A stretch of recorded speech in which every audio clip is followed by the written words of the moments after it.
సూర్యాపేట జిల్లా పాలకవీడు మండలం బెట్టేతండ మరియు జాన్పహాడ్ గ్రామాలలో ఎత్తిపోతల పనులను రాష్ట్ర నీటిపారుదల పౌర సరఫరాల మంత్రి ఉత్తమ్ కుమార్ రెడ్డి పరిశీలించారు. ఈ సందర్భంగా మంత్రి ఉత్తమ్ కుమార్ రెడ్డి మాట్లాడుతూ నీటి లభ్యత ఉన్న ప్రతి చోట ఎత్తిపోతల పథకాన్ని నిర్మించి కొత్త ఆయకట్టును సాగులోకి తేవాలన్నది ప్రభుత్వ సంకల్పంగా పెట్టుకుని ముందుకు పోతున్నామని అన్నారు. ఇది మన హయాంలోనే బెట్టెతండ, పాడెతండ, సజ్జాపురం గ్రామాలకి 2041 ఎకరాలకి నిర్మాణంలో ఉన్న లిఫ్టు. మీ అందరూ తెలుసు, మూసీ నది ఈ నీళ్లతో ఇక్కడ మరి పొలాలకు నీళ్ళు ఇవ్వడానికి ఈ లిఫ్ట్ నిర్మాణం చేయిస్తున్నాం.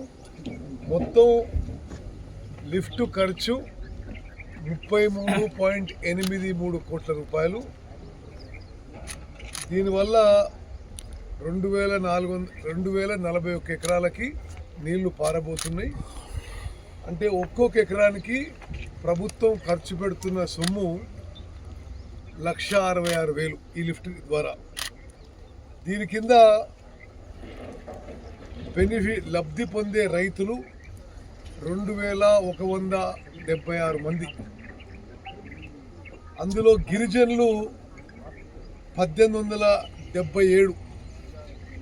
అంటే ఎక్కువ శాతం 2,176 మొత్తం రైతుల్లో గిరిజన రైతులు 1877, ఎస్సీలు దళితులు 34 మంది, బీసీలు 168 మంది, ఓసీలు 97 మంది.